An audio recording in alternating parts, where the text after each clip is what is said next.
I spent the winter trying to perfect a ginger beer recipe and work on my bottle carbonation, but we'll talk about that in another video. For my first video, and now that it's summer, I wanted to get back to my roots with some mead. Okay, I guess this is more technically an apple wine sweetened with honey, but there doesn't seem to be any hard and fast rule on what is and is not a mead. So here we go. The recipe and ingredients for this are pretty simple.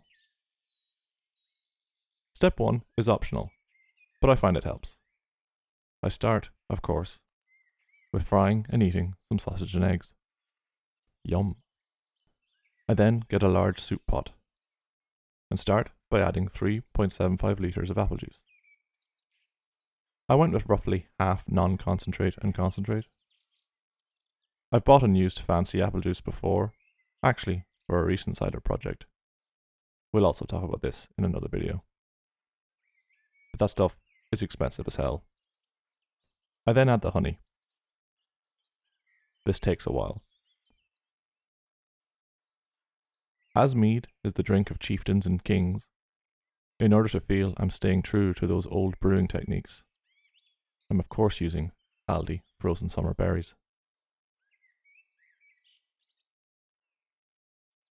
I then let everything sit on a low heat, mostly to thaw the berries, but also to incorporate the honey and flavour of the berries. Because I don't actually want the berries in the demijohn when brewing, I get out the masher to get the most of the juices and flavours from the berries. This also takes a while. At this point, everything obviously smells incredible. As I keep my yeast in the fridge, I want to activate it first. So I use a bowl and get some of the mixture. Actually, I'll need a bit more. Then I add the yeast to this. Now I need to wait for it to get nice and bubbly. I need the mixture to cool down a bit before I add the yeast to it. And I figured the quickest way to do this is to start getting it into the demijohn. Obviously, I used a sterilised demijohn. I use a strainer and a funnel, also sterilised. I'm a scaredy baby, and I'm quite tentative about this. I do it in batches, removing the berry bits every so often. I'll probably do something with these. Let me know if you have any ideas. Eventually I get the courage to just go for it and get it all in the demijohn. I obviously spilled a bit, but not much really.